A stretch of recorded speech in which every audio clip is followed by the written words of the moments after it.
अब भदोही जिले की खबरें आपके उंगलियों के इशारे पर अपने मोबाइल के यूट्यूब पर जाकर सत्यम न्यूज वेब टीवी को सर्च करें और पाएं भदोही जिले की हर ताजा तरीन खबरें। सुप्रभात, आदाब, नमस्कार। भदोही जिले की खबरों को लेकर आपके बीच हाजिर हूं मैं नसीर कुरैशी।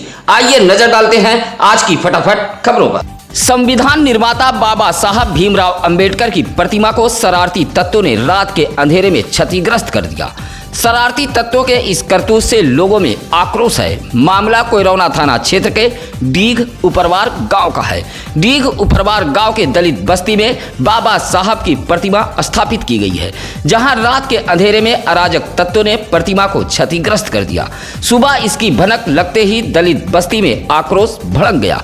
सूचना पर थाना अध्यक्ष कोइरौना जयप्रकाश यादव दल बल के साथ मौके पर पहुंच गए और आक्रोशित लोगों को किसी तरह शांत कराते हुए प्रतिमा को ठीक कराए जाने का आश्वासन दिया। पुलिस के काफी मनाने के बाद आक्रोशित लोगों का गुस्सा शांत हो सका। उधर पुलिस उन शरारती तत्वों की तलाश में जुटी हुई है जिन्होंने प्रतिमा को क्षतिग्रस्त किया है।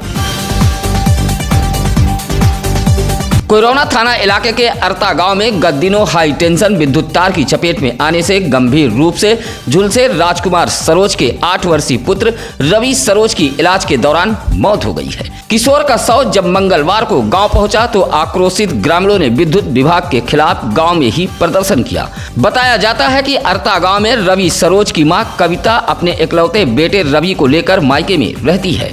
29 जुलाई को रवि अपने परिवार के साथ खेत में कृषि कार्य कर रहा था। जैसे ही रवि ने खेत में रखे लोहे के राड को उठाया, वैसे ही लोहे का राड हाई टेंशन विद्युत तार की चपेट में आ गया, जिससे वह गंभीर रूप से झुलस गया था। किशोर का इलाज वाराणसी में चल रहा था, जहां इलाज के दौरान उसकी मौत हो गई। इसी बात से नाराज ग्रामीणों ने विद्युत विभाग के खिलाफ मंगलवार को प्रदर्शन किया और हाई टेंशन विद्युत तार को गांव से हटवाए जाने की मांग की है। प्रदर्शन करने वालों में अजय सरोज, बादशाह सरोज, अटल सरोज, मदन सरोज आदि लोग मौजूद रहे। मंगलवार को भदोही हाईवे के लालानगर टोल प्लाजा के समीप एक भीषण हादसा हुआ है। एक साथ 2 ट्रक व ट्रेलर आपस में टकरा गए हैं, जिससे तीनों वाहन क्षतिग्रस्त हुए हैं। बताया जाता है कि कांवड़ यात्रा को लेकर भदोही के हाईवे का एक लेन बंद कर दिया गया है, जिससे दूसरे लेन पर वाहनों का दबाव काफी बढ़ गया है। मंगलवार को लालानगर टोल प्लाजा के समीप वाराणसी से प्रयागराज की तरफ जा रही एक ट्रेलर ने सामने से आ रही एक ट्रक में टक्कर मार दी, जिससे चीख पुकार शुरू हो गई। इस हादसे के चंद मिनट बाद ही दूसरी ट्रक सामने से इसी ट्रेलर में जा भिड़ी।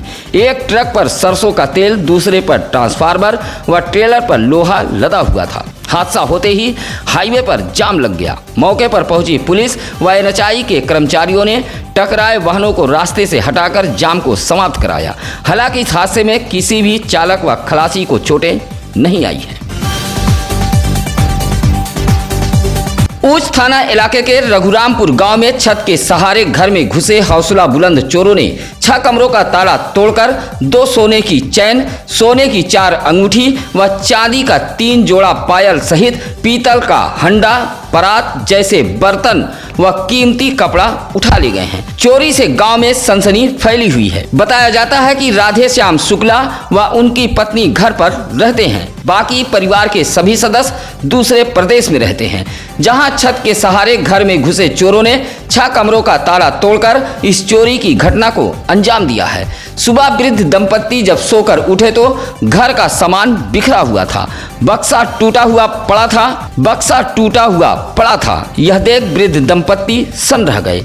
इस मामले में ऊंच पुलिस ने अज्ञात चोरों के खिलाफ धारा 457, 380 के तहत मुकदमा दर्ज कर मामले की जांच पड़ताल में जुटी हुई है। मंगलवार को भदोही जिले में एक बार फिर मौसम मेहरबान हो गया। दोपहर बाद लगभग आधा घंटा झमाझम बारिश हुई है। झमाझम हुई बारिश से कई स्थानों पर जलभराव हो गया। हालांकि इस दौरान उमस व गर्मी से लोगों को राहत मिली है। वहीं मंगलवार की दोपहर हुई बारिश के बाद एक बार फिर किसान खेतों की तरफ रुख करते देखे गए। पिछले कुछ दिनों से भदोही में उमस व गर्मी से लोग बेहाल हो गए थे। मंगलवार की सुबह से ही बादल छाए हुए थे। दोपहर होते होते भदोही जिले में झमाझम बारिश हुई है। आधा घंटे हुई बारिश से कई इलाकों में जलभराव देखा गया।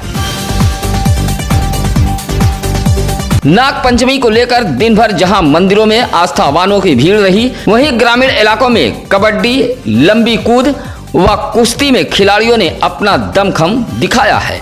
औराई के भगवती दासपुर में समाज सेवी राहुल सिंह द्वारा लंबी कूद प्रतियोगिता का आयोजन कराया गया था। इस प्रतियोगिता में प्रथम स्थान पर शाखा सरोज, दूसरे पर सूरज बिंद व तीसरे स्थान पर अमित बिंद रहे। इस मौके पर समर बहादुर बिंद, अनिल सिंह, लल्लू बिंद, अमर बहादुर आदि मौजूद रहे। इसी तरह नाग पंचमी के मौके पर गोपीगंज के भगवतपुर, लालापुर, जखाव में कुश्ती, कबड्डी व दंगल का आयोजन किया गया था।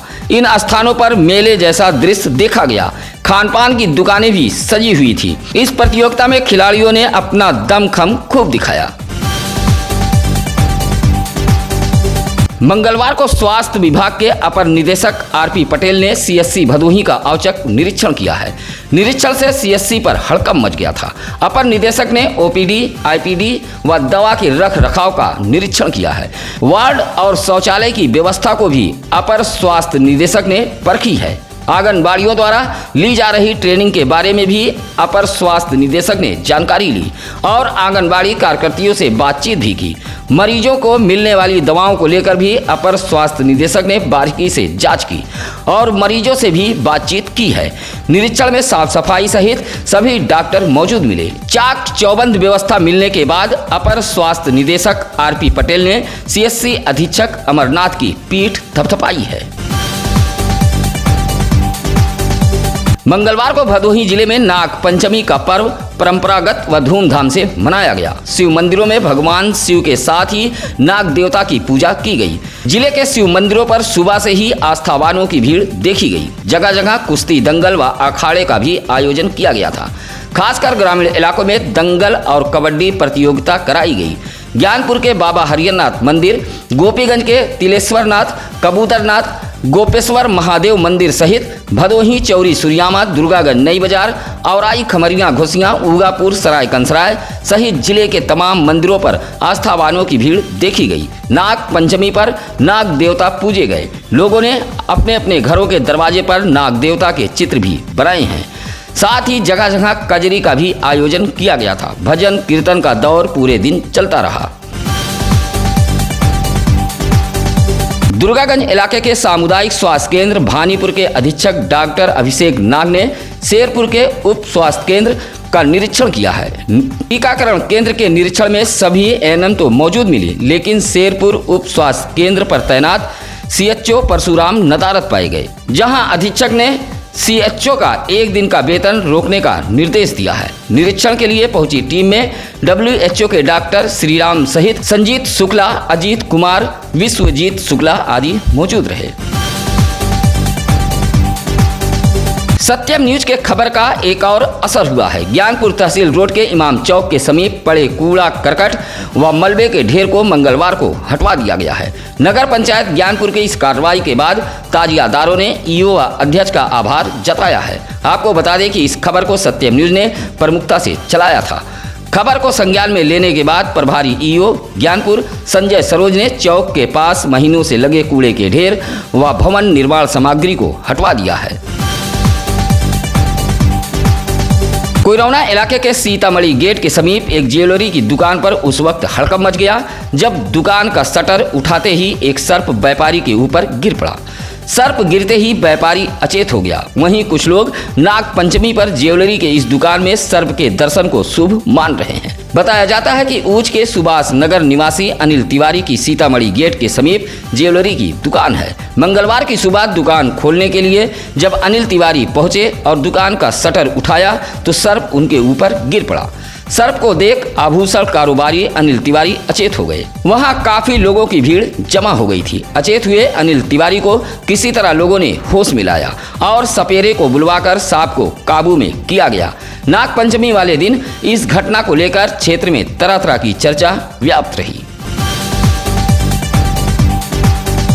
नगर पंचायत ज्ञानपुर कार्यालय के लिए चिराग तले अंधेरा वाली कहावत इस वक्त चरितार्थ हो रही है। क्योंकि जिस कार्यालय के कंधे पर नगर के स्वच्छता की जिम्मेदारी है, उसी कार्यालय के नाक के नीचे बजबजाती नालियों का पानी सड़कों पर बह रहा है। यह नज़ारा देख लोग नगर पंचायत ज्ञानपुर की व्यवस्था को कोसते नजर आ रहे हैं। इस संबंध में सभासद रंजीत गुप्ता ने बताया कि जल निकासी के लिए करोड़ों रुपया नगर पंचायत ज्ञानपुर द्वारा पानी की तरह बहा दिया गया, लेकिन कार्यालय के ठीक सामने नालियों का पानी ओवरफ्लो होकर सड़क पर बह रहा है। नया नाला निर्माण हो जाने के बाद भी नगर में जस की तस समस्या बनी हुई है। नगर पालिका इलाके के मोहल्ला छेड़ीवीर की एक सड़क पूरी तरह नरक बन गई है। नालियों का पानी पूरी तरह इंटरलॉकिंग सड़क पर फैल गया है, जिससे इंटरलॉकिंग सड़क क्षतिग्रस्त होकर कीचड़ के रूप में तब्दील हो गई है। इस बदहाल सड़क पर चलना भी मोहल्ले वासियों के लिए दुश्वार हो गया है। मोहल्ले वासियों के मुताबिक बशीर मंसूरी के घर से सरफुद्दीन मंसूरी के मकान तक सड़क पूरी तरह नालियों के पानी से जलमग्न हो गई है। मोहल्ले वासियों ने चेयरमैन अशोक जायसवाल का ध्यान आकृष्ट कराते हुए सड़क को सही कराते हुए मोहल्ले में साफ सफाई अभियान चलाए जाने की मांग की है। सत्यम न्यूज की खबर के बाद विद्युत विभाग ने औराई इलाके के बैरा खास गांव में जले ट्रांसफार्मर की सुध ली है और सत्यम न्यूज के खबर का असर यह हुआ है कि एक सप्ताह से जले ट्रांसफार्मर को बदल दिया गया है। इसके लिए बैरा खास के बिंद बस्ती के लोगों ने विद्युत विभाग के अधिकारियों सहित सत्यम न्यूज का आभार जताया है। आपको बता दें कि औराई विकासखंड के ग्राम सभा बैरा खास के बिंद बस्ती में कई दिनों से ट्रांसफार्मर जला पड़ा था।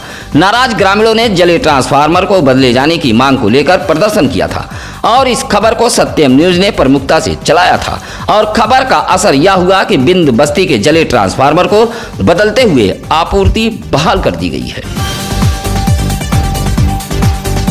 इंसाफ न मिलने से नाराज 90 साल के एक बुजुर्ग ने जिला मुख्यालय पर आमरण अनशन की चेतावनी दे डाली है। मामला गोपीगंज इलाके के जखाव गांव का है, जहां तारकेश्वर नाथ पांडे ने डीएम को एक पत्र देते हुए आमरण अनशन की चेतावनी देते हुए कहा कि उनके बेनामी की भूमि पर विपक्षी राजेश कुमार विश्वकर्मा, सुरेश कुमार विश्वकर्मा, राकेश कुमार विश्वकर्मा आदि लोग जबरन कब्जा कर रहे हैं। यह सभी गोपीगंज के जीटी रोड बड़ा चौराहे के निवासी हैं। कहा कि बार बार शिकायत के बावजूद भी कार्रवाई नहीं की जा रही है। नाराज 90 साल के बुजुर्ग तारकेश्वर नाथ ने इंसाफ न मिलने से आहत होकर अब आमरण अनशन की चेतावनी दे डाली है। जिला ग्राम उद्योग अधिकारी अमितेश कुमार सिंह ने मिट्टी से खिलौने, बर्तन, नरिया, थपुआ बनाने वाले कारीगरों से अनुदान के लिए आवेदन मांगा है। मंगलवार को जारी एक प्रेस नोट के जरिए जिला ग्राम उद्योग अधिकारी अमितेश कुमार सिंह ने बताया कि माटी कला बोर्ड द्वारा संचालित मुख्यमंत्री माटी कला रोजगार योजना के अंतर्गत ग्रामीण क्षेत्रों के माटी कला शिल्पकार जो मूर्तियां, खिलौने, बर्तन, नरिया, थपुआ, कुल्हड़, गिलास बनाते हैं, ऐसे लोगों को विद्युत चलित चाक, इलेक्ट्रॉनिक भट्टी व मशीनें खरीदने के लिए बैंकों के माध्यम से ऋण उपलब्ध कराने के लिए आवेदन मांगे गए हैं। ऐसे लाभार्थी ऑनलाइन व ऑफलाइन आवेदन कर सकते हैं। अधिक जानकारी के लिए जिला ग्राम उद्योग कार्यालय ज्ञानपुर में संपर्क कर सकते हैं।